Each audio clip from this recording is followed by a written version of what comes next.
this has been a stellar year for Kirby because, well, there was nothing that released for Kirby last year, and, well, you can barely see anything released for Kirby in 2023. I mean, heck, it barely had Kirby Return to Dreamland Deluxe, and that was at the start of the year, so it really felt as though, yes, there was about over 2 years of nothing for Kirby until the middle of the year with Kirby Star-Crossed Worlds.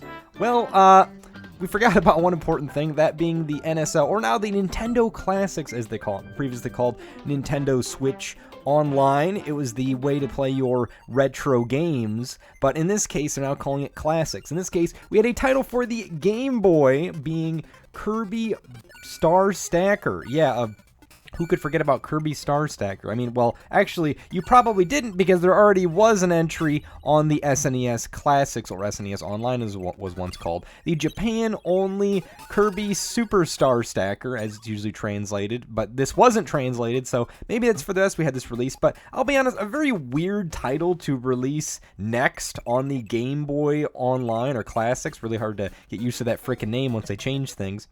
But with that being said, it's not like it's a bad game. I mean, it has multiplayer. It's pretty neat. You know, it's on the Game Boy. The music's catchy. All right, let's be real. We really should have had Pinball or the awesome Block Ball. Very strange how we haven't seen those release on the Nintendo Classics yet. And it was weird because this Kirby title just kind of dropped at the start of March. Maybe it's because Nintendo was like, oh, we're not seeing anything Kirby. You know, it's been 2 years.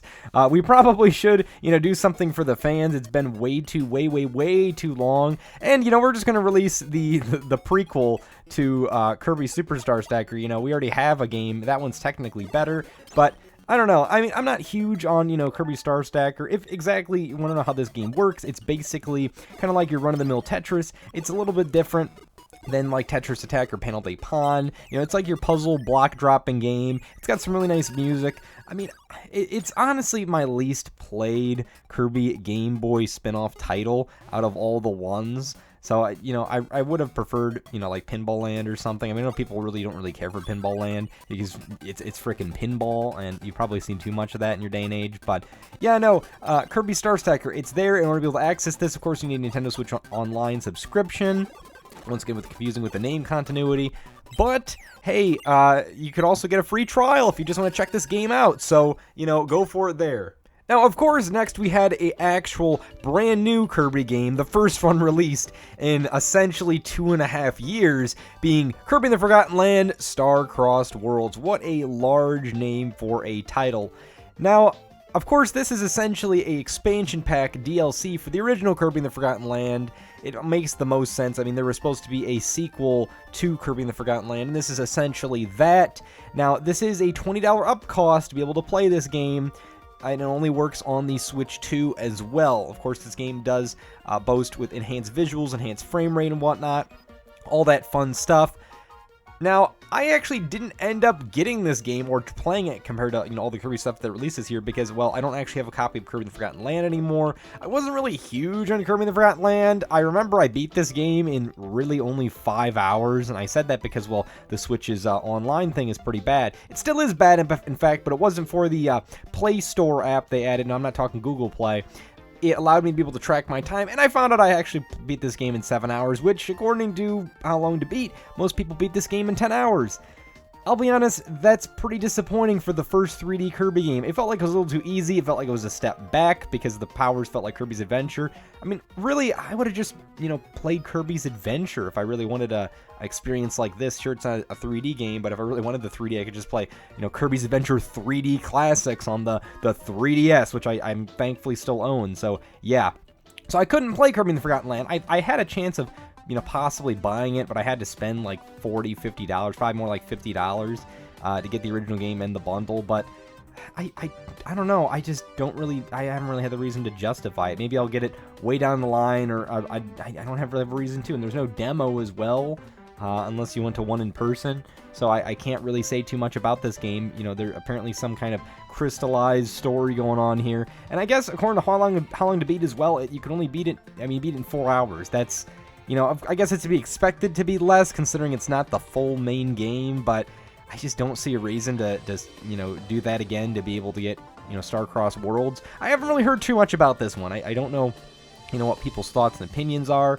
Let me know what yours is down below. I mean, it is nice, we had that, but we're not done yet. We've got even more Kirby for this year, and this is insane. This is we saved the best for last right here. We have Kirby Air Riders. This is a brand new entry. It's not a remake like somebody said in my comments, which that person did delete eventually. So yeah, thank you for correcting yourself there. Kirby Air Ride on the GameCube is the original title, released in 2003. That game was considered to be incomplete according to Sakurai. It was made in only a few short months, and I can definitely understand that. It honestly doesn't feel too buggy. I mean, a lot of people, even though it's it's a mess, people love this game. They love it as much as I like Super Mario 64 DS, and frankly, that's good to hear. I did grow up with the original Kirby Air Ride. I didn't really care for it as much as everybody else. I didn't really understand why, everybody loved this game so much, even though I grew up with it. I mean, heck, there was a tournament at my local area, and I ended up dropping out of said tournament.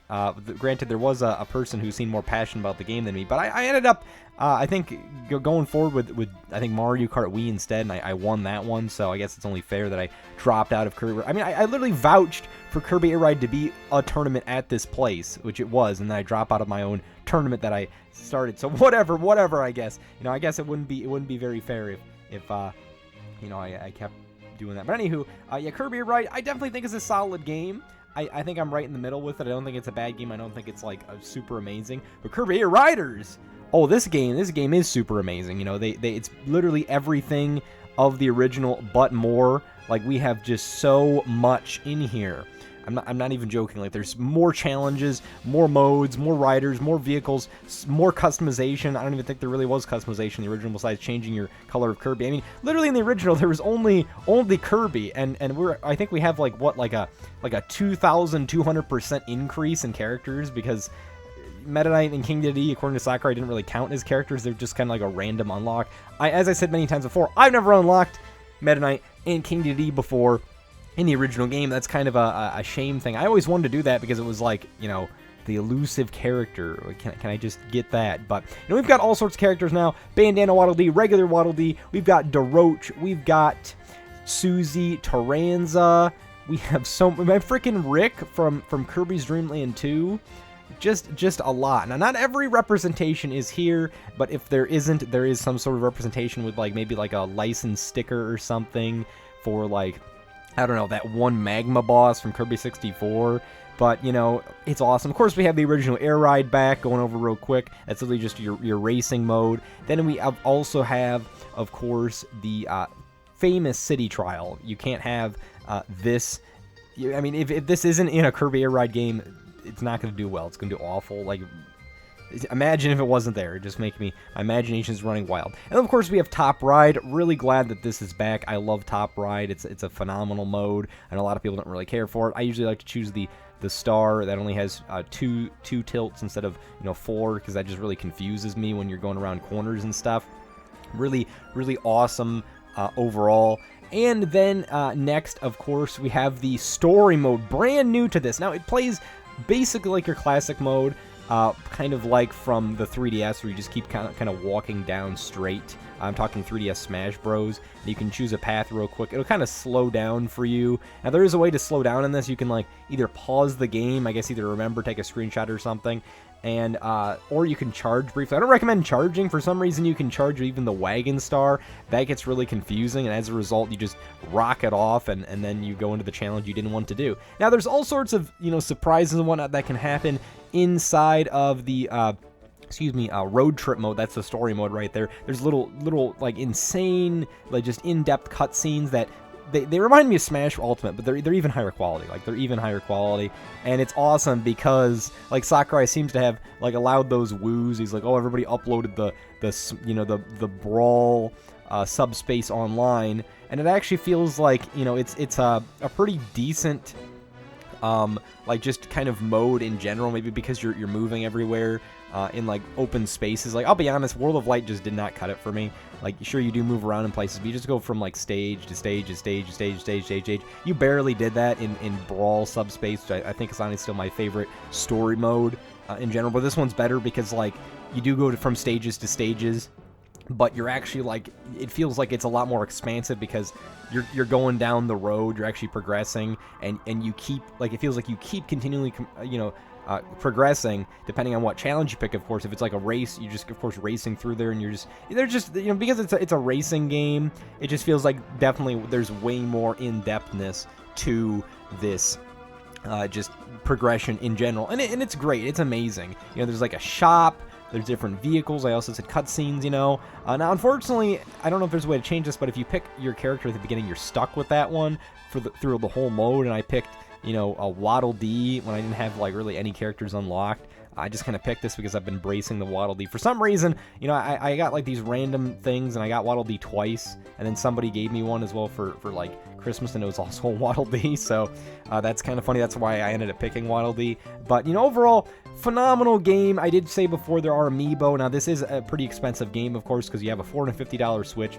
at least here in the States. Then you have Kirby Air Riders for $70. That's over $500 at that point. And then if you want to play online, yeah, you could do like an online subscription, hop in somebody's family plan. But if you just want to like, do the bare minimum, check it out, that's like, $3. Or if you do the year plan, it's $20. So yeah, we're coming up on $600 after taxes. Hopefully you get this game for Christmas. Hopefully you'll enjoy it as well. Now there's also the amiibo as well. I haven't checked those out. Those are neat because you can switch between different riders and stuff. Each one comes with a rider or a machine, and then you can swap them out. $50 though, that means $25 for each, because it comes with technically 2 pieces of an amiibo. That's really expensive. I don't know how well those sold. I said before, I haven't bought those because of that. I'll stick with my other Kirby amiibo. I haven't actually used any amiibo in this game. I do have my other Kirby amiibo. Maybe I should do that just to see how they all work. But definitely overall, this was a big return for Kirby. We had 3 games, 2 of which were brand new. This is awesome. This is amazing. After just so long of Kirby being gone, we're back. We are so back, everyone.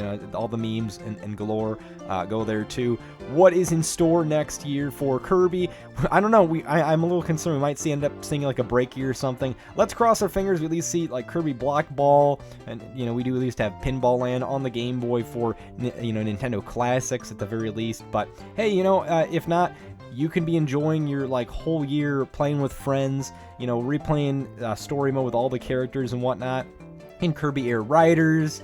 Or I guess, you can enjoy what there is of Kirby Cross Worlds. But with that being said, then let me know down below what is your favorite release of Kirby. I feel like most people are going to be saying Kirby Air Riders for this year. But with that being said, then hope you have a great rest of your night, day, time zone, and I will see you all in the next video.